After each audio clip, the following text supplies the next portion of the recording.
Sometimes the stories of serial killers become more legend and myth than reality. This is especially the case when yellow journalism is practiced while the serial killer is active, is tried, and is serving a sentence. Yellow journalism was all about sensationalism, the equivalent of modern day clickbait, and was often just straight up made up or grossly exaggerated stories. So called journalists were more concerned with selling papers and therefore ad space in papers than whether or not what they wrote had much semblance to the truth. In other cases, we face the grapevine problem, where information has exchanged hands so often that it has become corrupted by its handling, changing slightly with each transfer, so that in the end, the information bears little resemblance to the original. And then naturally, we have to be extraordinarily cautious about what the bad guy has to say about it all, especially where that bad guy is a pathological liar. These issues may well be part of what has created legend around today's serial killer, Herman Webster Mudgett, better known as H. Holmes and subsequently called the White City Devil. If you believe all that is said of him, this man was quite the piece of work. I mean, it's bad enough that you are America's first documented serial killer, right? But he was also involved in insurance fraud, forgery, other types of fraud, or swindling as it was called back then, a small handful of marriages made illegal because of bigamy, murder, of course, and what else with 1800s America but horse thievery. The legend makes for great storytelling, but the truth may disappoint a great number of people, and that is that the truth of H. Holmes is so corrupted, so obfuscated, that it's impossible to know where the lies end and where the truth begins. He may not even have been a serial killer, though he likely was by modern definitions, or maybe he was just a low-down, dirty but average murderer and con man. Did he have a murder castle or not? Well, we'll get back to this soon. First, who was H. Holmes? Well, he was a smart kid. He graduated with honors from Gilmanton Academy in Gilmanton, New Hampshire, when he was 16. Allegedly, he was bullied for being smart.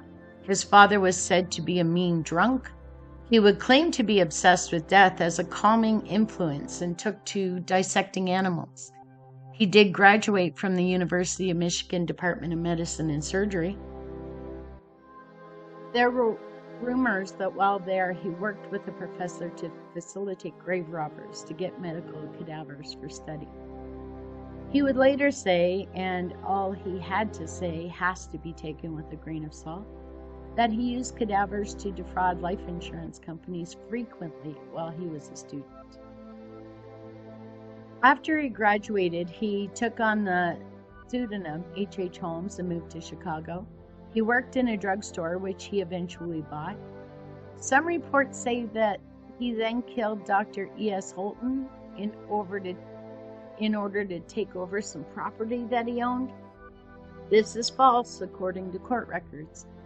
He purchased an empty lot, and on that lot built a 2-story mixed-use building. There were apartments on the second floor and retail spaces on the first. There are court records regarding the building of this site because H. Holmes, con man, decided not to pay the architects or the steel company, and so they sued him. With the World's Columbian Exposition coming to Chicago, he decided to add a 3rd floor to the building, which he told investors and suppliers would be used as a hotel. This became widely known in the yellow press as a so-called murder castle. There were all manner of allegations, none of which were true, about the building at that point. The lies included that he built the hotel to lure in tourists at the expo so that he could kill them and sell their corpses to medical schools. There is zero evidence of this, and Holmes was known to participate in grave robbing to supply cadavers. Yellow journalists would claim with zero basis that the murder castle contained secret torture chambers, trapdoors, gas chambers, and even a crematorium in the basement. They would say that the hotel had 100 rooms that were maze-like, with all manner of dead ends and useless features, much like the Winchester Mansion. The truth is, it was a normal hotel-like floor, and it wasn't even finished because, surprise, H. Holmes didn't want to pay the folks who built it. The only hidden rooms were rooms that Holmes used to store items that he had no intention of paying for, like furniture. Holmes would confess to murders, there's no doubt about that. He confessed to some 27 murders. The problem with that, though, is that many of the victims he confessed to killing were actually alive, including alleged murder castle victim Kate Durkee and fellow medical student Dr. Robert Leacock, who actually died in Ontario, Canada, 3 years after Holmes claimed to have killed him.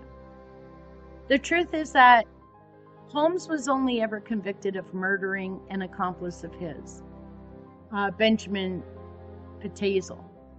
He also killed 3 of Pitezel's 5 children, according to his confession, and forensic evidence that was located in those cases.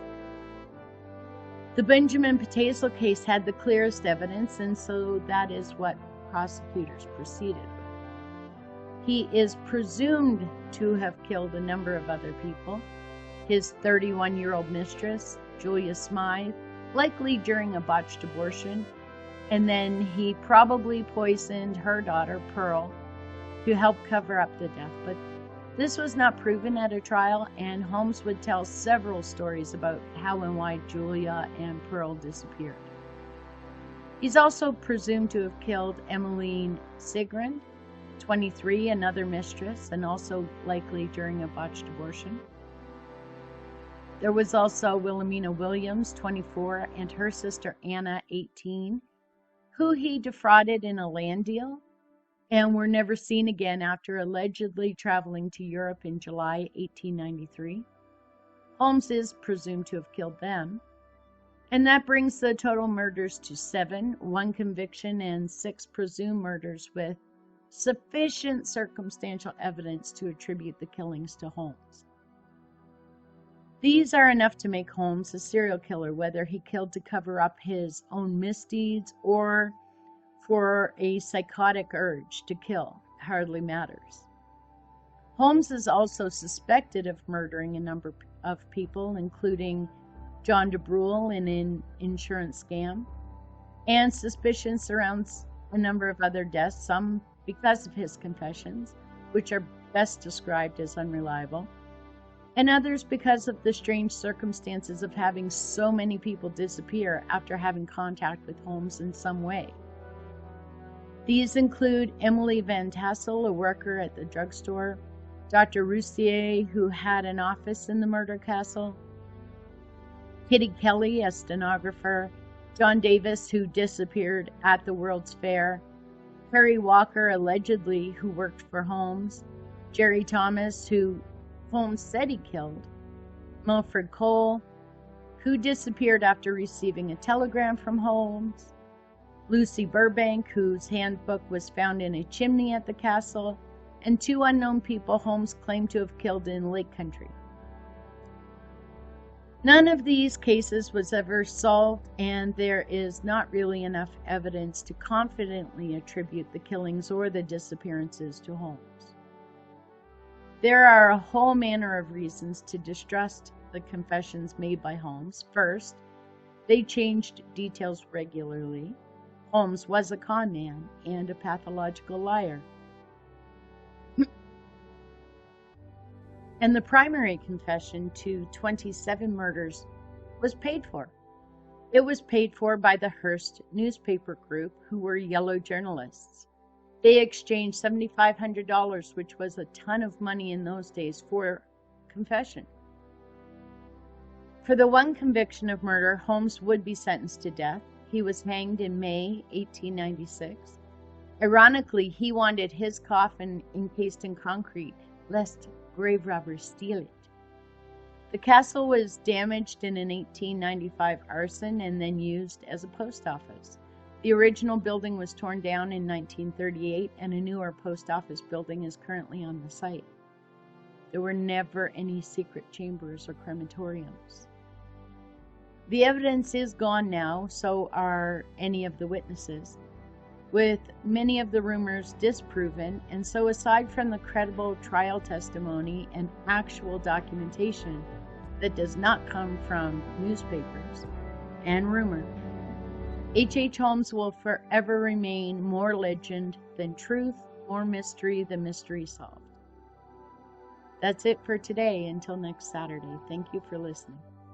If you're enjoying these videos and want more, don't forget to subscribe and turn on your notifications so that you don't miss any videos.